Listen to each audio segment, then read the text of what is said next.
And I'm here now with Laura Dinkins, the new NAU women's basketball coach. You're also an alum. You were on the only team at NAU to make the NCAA tournament. So, what's it like being back in your alma mater and getting set for this season now, knowing that you have so much history here and you're trying to kind of bring that forward a little bit now?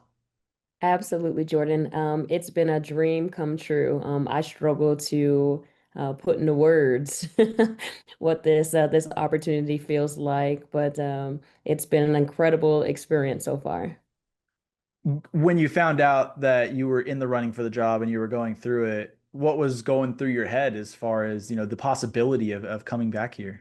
This was the one I was always waiting on. Okay. I was kind of hoping that I was going to receive the phone call from Yuri.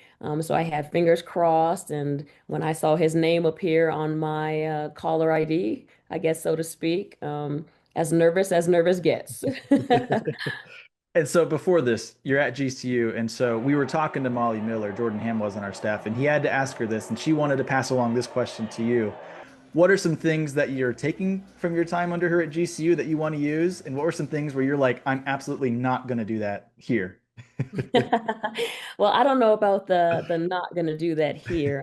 I have learned so many great things that I'm applying to my experience as a first time head coach. One of those things being a level of preparation. Mhm, I learned very quickly that there's another level to success mhm, and level to winning in regards to the type of standard that the program sets in general.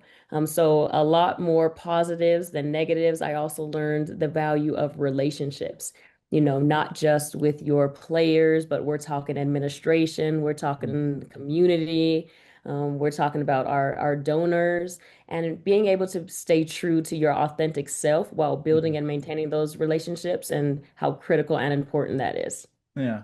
And, relationships, it starts with the players, you talk about administration, but your coaching staff as well. So putting together your staff, how did that work out for you? Like, what's the relationship like between you and your staff at this point?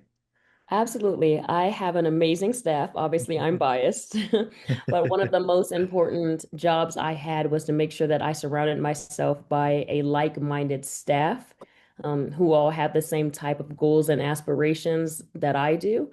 Most importantly, it was important for me as I set out on the hunt to assemble my staff to make sure that um, I had a staff that valued working in a team atmosphere, a team environment. And then obviously, I wanted to make sure that I had a knowledgeable coaching staff. So competency was extremely important for me. Mhm. And then the rest, I think character was probably the last thing that I was looking for to Mhm. make sure that when I'm not here, I can trust that things are being operated as if I was and Mhm. that people are doing the right things at all times.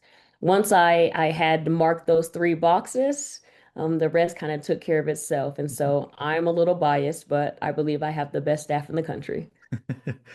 What's your philosophy as far as building this program? Because there's so many facets I think people get lost when they talk about college athletics. You yourself, you were a four-year scholar athlete. So the academics is something I'm sure you believe are super important, and that's what you're there for, partially at the end of the day. But what's the philosophy as far as what you're trying to get out of your players, what you're trying to give your players? Like, what is that like for you? Yes, absolutely. I think for me, obviously, everybody in this profession knows that at the end of the day, we want a well-rounded student athlete, right? We're here to play, we're here to go to school first. And so making sure that we recruited the student first. So it was important for us to make sure that when we're going out on the hunt for kids, we were recruiting kids that value education and make that a high priority.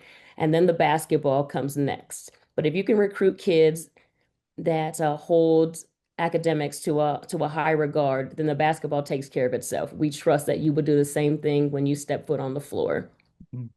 So academics first, and then just looking for a type of player that has toughness, has grit, and is going to represent NAU with as much pride and passion as I did when I'm wearing that uniform. And I think that takes a pool of a lot of candidates and it kind of narrows that down. And so that makes my job easier, being in that I can say that I know what success looks like in this conference firsthand, and I know the type of work ethic that comes along with that. And so it helps me be able to pinpoint right away what I feel will be successful here, given my brand.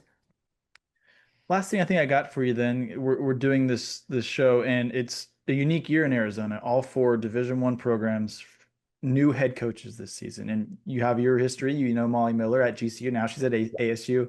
What's it Yes. like to just be in a state in a community where I know obviously you know her and maybe some of the others, but where you're all, in a state where you're vying for prospects here and you're all kind of setting your stakes in and what's that been like for you?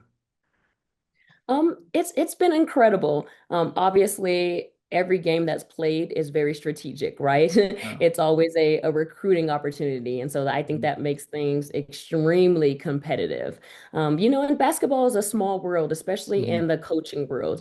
So it's still nice to be able to rely on some of my mentors and a Molly Miller at ASU to, in an area that I'm struggling. I know I don't even have to hesitate to pick up the phone and call Molly and bounce some ideas off of her, So it's nice to know that even though it does get competitive, we're Mhm. all in this profession to grow the game of women's basketball.